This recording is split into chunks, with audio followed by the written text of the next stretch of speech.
Welcome back.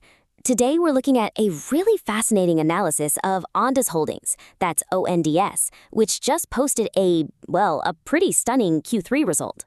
Oh yeah, a 582% year-over-year revenue jump. The report's central question is a good one. Is this the next big tech runner? And it starts off strong, I have to say. It grabs you with that massive revenue number and then immediately points to the $433 million in cash they have. It's a great 1-2 punch, growth and security. It sets a really powerful bull case right from the get-go. Yeah, it feels solid. It is, but a great analysis has to do more than just pitch the upside. It needs to anticipate the tough questions. So I think our job here is to figure out how to elevate this from a strong pitch to a truly comprehensive study for a serious investor. Okay, let's jump right in then. The financial foundation seems like the right place to start. The report calls that $433 million cash balance a massive bullish signal. And it is. But it only kind of touches on the cash burn aspect later on, almost in passing, saying profitability is a hurdle for late 2026. And that's the first major point. The analysis needs to robustly integrate the high-growth risk factors into the overall narrative to ensure logical completeness and maximize reader confidence. So it's not enough to just say they have a lot of money. Exactly. Highlighting the cash is smart, but minimizing the cash burn weakens the analytical rigor.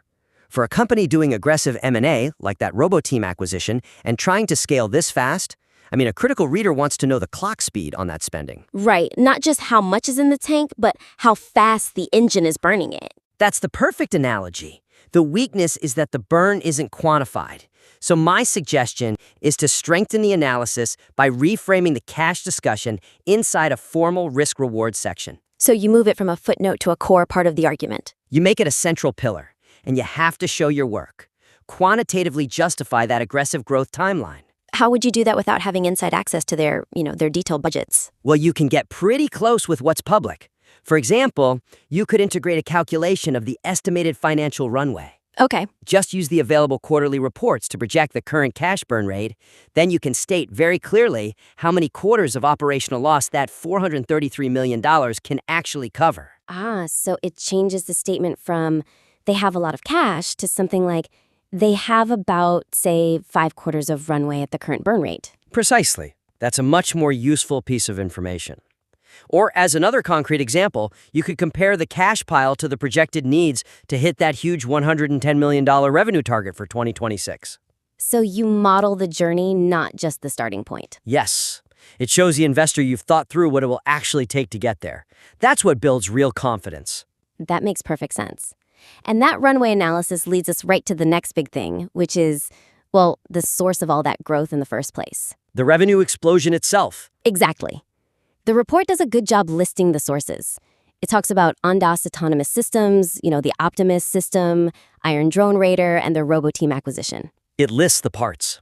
But it doesn't really connect the dots on which of those parts specifically drove that 582% spike to $10.1 million in Q3. And that brings us to the second key area for improvement. To fully support the massive revenue growth narrative, the analysis must provide a sharper breakdown of that $10.1 million revenue attribution. It feels like a crucial missing detail. It is. For an analysis that's all about a financial explosion, not knowing the specific catalyst is a pretty big analytical gap. Was it organic sales? A huge one-time defense contract? Or just the revenue from the RoboTeam acquisition hitting the books? But why is that distinction so critical? At the end of the day, revenue is revenue, right? It is, but it's not all created equal. It proves they executed on something, but it doesn't prove sustainability. Think about it. If that 582% jump was purely inorganic, just from the acquisition, then the core business might not be growing at all. It could even be shrinking. You just wouldn't know. The investor has to understand the organic growth rate to judge if ONDS is really building momentum on its own. That lack of clarity is the weakness. Okay, I see that. So the suggestion? The suggestion is to sharpen the focus. Synthesize the available information to create a more detailed, defensible explanation of whether this Q3 revenue is repeatable or if it's non-recurring. And what are the actionable steps to do that? Again, without insider data. You have to make a reasoned estimate based on what's out there. Press releases, investor calls, filings. You could, for instance, dedicate a section to separating growth into organic versus inorganic components. even if it's an estimate. Yes, a well-supported estimate is 1,000 times better than nothing. It changes the narrative from the business is exploding to maybe the strategic acquisition is paying off immediately, which is still a great story, just a different one. And what about the defense side of it? That seems really important too. Absolutely. If the growth is tied to defense contracts, you have to try and distinguish between R&D focused work and mass deployment contracts. Because R&D is often a one-time thing. Exactly. It's project-based, non-recurring. Mass deployment, on the other hand, implies scaling, manufacturing, and a long-term relationship. That's the kind of revenue that signals a true next big tech runner. Without that distinction, the quality of the revenue is a total question mark. Right. You need to know where the growth came from to know where it's going. Which brings us to the final piece of the bull case, the valuation. The so what part? The report makes its case here by pointing to external sources. It uses analyst consensus data, noting the average target is around $11, with a high of almost $14. Which shows a pretty nice 30 to 70% upside from the current price. It's a good way to anchor the reader. But, I sense a but coming. But the argument for significant upside potential should be anchored by the report's own unique fundamental analysis, rather than relying primarily on external analyst price targets. You're saying it shouldn't just echo what others are saying. That's the weakness, yeah. Relying heavily on third-party targets, like from Lake Street Capital Markets, it kind of diminishes the intellectual authority of this analysis. I mean, why read this report if the conclusion is just confirming what's already out there? That's a fair point. If you want to be seen as an authority, you have to offer a unique insight. You have to. So the suggestion is to develop a brief proprietary valuation method, something that contextualizes that big $110 million 2026 revenue guidance. This gives you a framework to either reinforce or maybe even challenge the market's current targets. And how do we make that actionable? What would that look like in practice? Well, one simple way is to implement a comparative valuation metric. You could calculate the enterprise value to forward revenue multiple based on that $110 million guidance for 2026. And then compare that to its peers. Exactly. Benchmark it against other high-growth defense, tech, and robotics companies. That way, you're building a valuation from first principles. You're saying, if ONDS hits this goal and trades like its peers, this is what it could be worth. That's much more powerful. It shows your work. It really does. Or another idea, you could model a high-end and a low-end target price based purely on them hitting or missing that guidance.